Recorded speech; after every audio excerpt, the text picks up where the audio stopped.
Bang! A scream slices through the quiet morning air of August 4th, 1892. It's coming from a small white house on 2nd Street in Fall River, Massachusetts. The front door bursts open. A maid, Bridget Sullivan, runs into the street, shouting for help. Her voice shakes as she yells, "Someone's killed Father! He's dead!" Inside, the house feels frozen in time. The air is thick, heavy, almost too still. On the living room couch lies Andrew Borden, Lizzie's father. He's slumped back, eyes half open, the newspaper still in his lap. But his face, what's left of it, is covered in blood. The scene is silent except for the slow ticking of the clock on the mantel. Lizzie stands in the doorway, her white dress spotless. She doesn't scream. She doesn't cry. She just stares at her father's body, almost as if she's waiting for something. A neighbor rushes in, gasps, and asks, "Where's your stepmother?" Lizzie turns slowly. "She was here, somewhere," she says, her voice calm, too calm. "She had a note from a sick friend. Maybe she went out." But when the police arrive, they don't find a note. They find Abby Borden upstairs. Her head struck again and again until the floorboards beneath her turned dark with blood. 2 people. 2 brutal murders. Both inside a locked house. And only 3 people were home: Lizzie, her father, and the maid. The officers exchange a glance. Something doesn't add up. And then Lizzie speaks. "I didn't hear anything," she says softly. "I was out in the barn. When I came in, he was like this." But one officer notices something strange. There's no dust on her shoes. No sign she'd been outside at all. Then another shock. The maid says Lizzie had called her just moments before she found the body. Why would someone go into the barn at the exact moment 2 people were being murdered? The room feels smaller now. Every eye is on Lizzie. Her face is pale, her voice steady. "I didn't do it," she repeats. But no one's sure they believe her. As the coroner begins his grim work, one detective opens a small door leading to the cellar. And that's when he finds it. A small hatchet. The handle is broken off. The metal is clean, too clean. Almost as if it had been washed recently. The officer calls upstairs. "We found something." But by the time they return, Lizzie has vanished into her bedroom. They knock. No answer. Inside they hear the sound of running water. The house, once quiet, now feels alive with whispers. Neighbors gather outside, clutching their children, staring at the windows like they're watching a ghost story unfold in real time. And upstairs, Lizzie changes her dress. No one sees her do it, but later, a friend will admit she burned one that same night, claiming it was ruined with paint. The next morning, the police return to question her again. Lizzie sits at the kitchen table, pouring herself a glass of milk. She looks up at the detective and says, almost cheerfully, "You can look all you want. You won't find the one who did this." The detective's pen stops. There's something unsettling about her calm, about how untouched she seems by the horror surrounding her. But the real nightmare has only just begun. Because in a few days, when Lizzie is arrested and brought to court, what the town discovers inside that house, and inside Lizzie's mind, will turn this quiet New England town into the most infamous crime scene in American history. Slow fade out of clock ticking, then a low, rising hum of suspenseful music. And when the truth finally comes out, no one will ever look at Lizzie Borden the same way again. All rise. The courtroom is packed. Men in dark suits, women fanning themselves, the air thick with the buzz of gossip and disbelief. At the center sits Lizzie Borden, calm, motionless, her hands folded neatly in her lap. She's dressed in black, her eyes hidden beneath a small lace veil. If you didn't know better, you'd think she was attending someone else's funeral. But this is her trial. And everyone in Fall River has already made up their mind, one way or another. The prosecution calls her name. Lizzie stands. The silence is heavy enough to hear the clock ticking in the hallway. The lawyer's voice cuts through it like a knife. "Miss Borden, Did you kill your father and stepmother with an axe? She doesn't flinch. No, sir, she says simply. Her voice is steady, too steady. But the evidence tells a different story. The prosecutor holds up a small hatchet, the same one found in the cellar. The handle was broken off, he says, and the blade had been scrubbed clean. Yet traces of blood were found nearby. Lizzie watches, expressionless. Then, the prosecution calls Bridget, the maid. Her voice trembles as she describes that morning. How she'd heard nothing, seen nothing, until Lizzie called her into the house. She said, "Come quick. Father's hurt," Bridget whispers. But she wasn't crying. She just looked at me, cold, like she already knew what I'd find. A murmur rolls through the crowd. The judge strikes his gavel for silence. Then it's the defense's turn.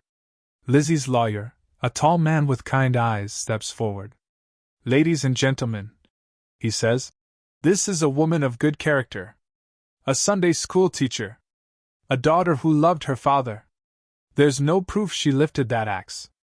No blood on her clothes. No eyewitness. You can't hang a woman on gossip and suspicion." He gestures toward her. "She found her father like that. She was in shock. Wouldn't you act strangely if you saw your family butchered?" The jury shifts uncomfortably. He continues, "And remember, the police never found the real murder weapon. Not for certain. And if you asked me..."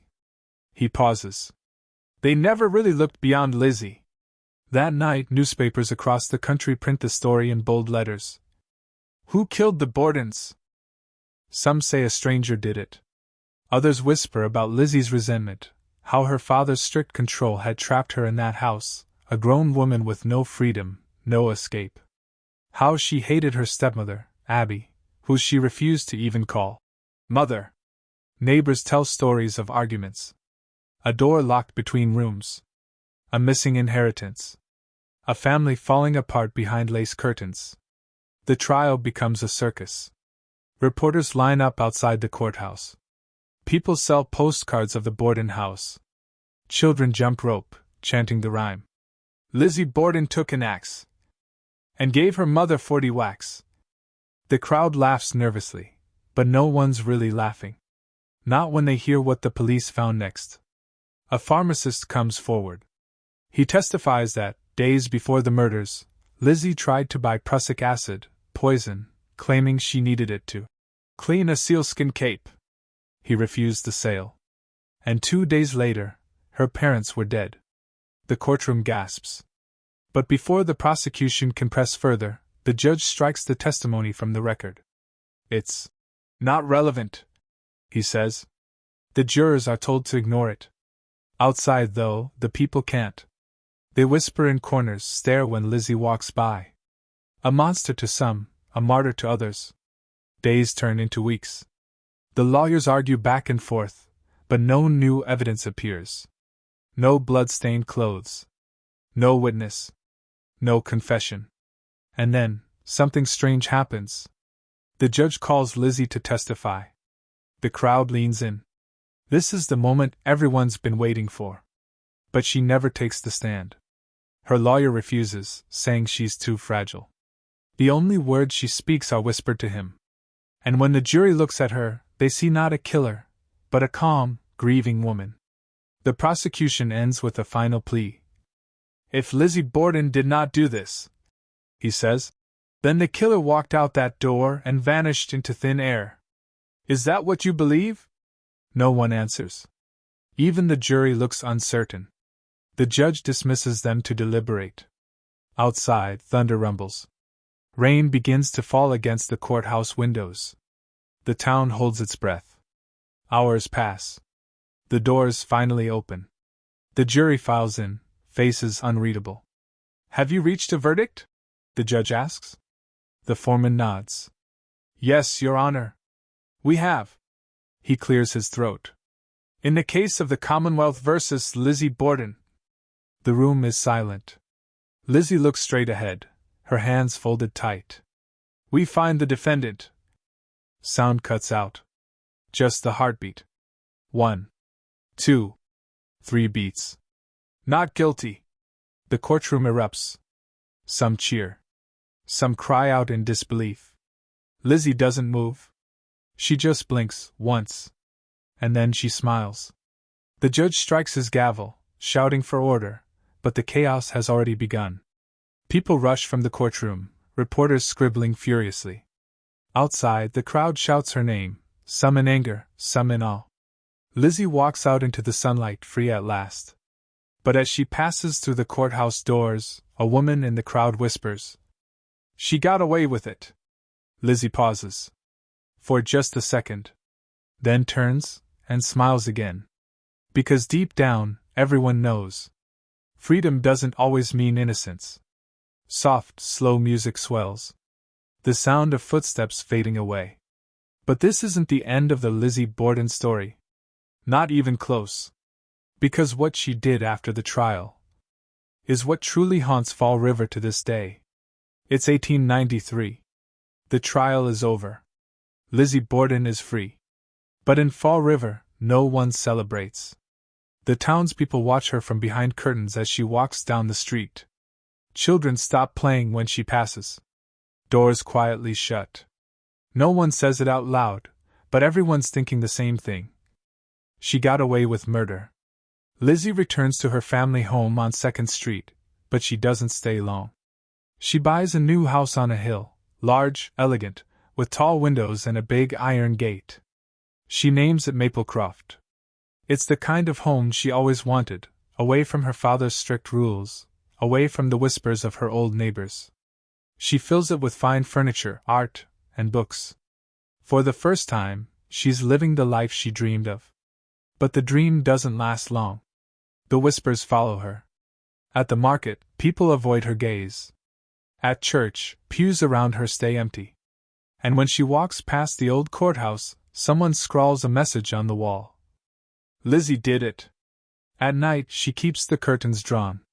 But inside Maplecroft, she says she hears things. Footsteps in the hallway. A man's cough, soft but close. And sometimes, a voice calling her name. Lizzie. She tries to ignore it. Tells herself it's just the house settling, just the wind. But servants begin quitting without notice, saying they feel watched in the upstairs hall. One claims she saw a shadow, a man's figure, standing behind Lizzie in the mirror. Then there's her sister Emma. At first, Emma moves in with her. They try to rebuild their lives together.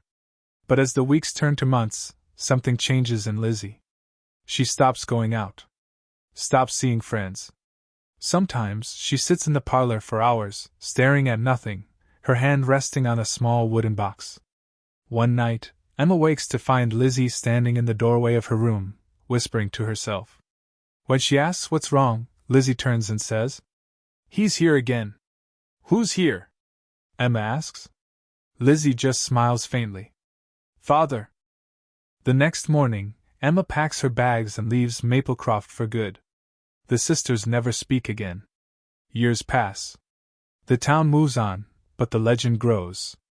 Tourists come to Fall River, asking locals where the Borden house is. Some swear they can still see lights flickering in the attic late at night.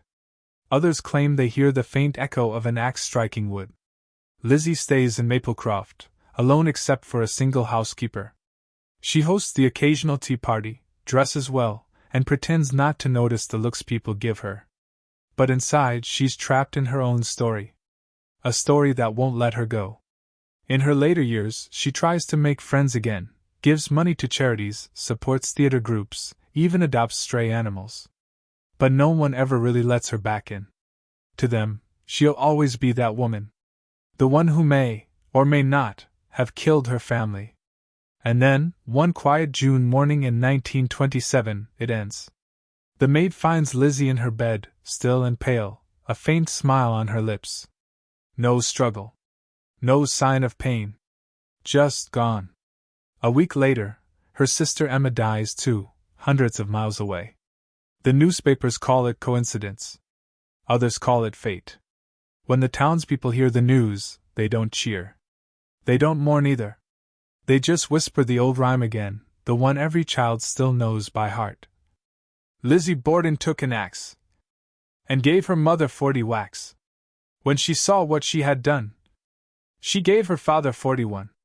Today, the Borden house still stands on 2nd Street. The walls have been repainted, the furniture replaced. But the air inside, still heavy, still cold. Visitors say you can feel someone watching. A faint creak in the upstairs bedroom. A flicker in the corner of your eye. And sometimes, if you listen closely at night, a soft female voice whispering from the shadows. I didn't do it. Long pause. The sound of a slow heartbeat. Then silence. Maybe she didn't. Maybe the truth was buried with her. But one thing's certain. No one ever really left that house. Not the Bordens. Not their secrets. And not the story that still refuses to die. Low hum fades in. The sound of a ticking clock returns, echoing the one from Chapter 1. Because in Fall River, time never forgets. And neither does the house. Fade to black.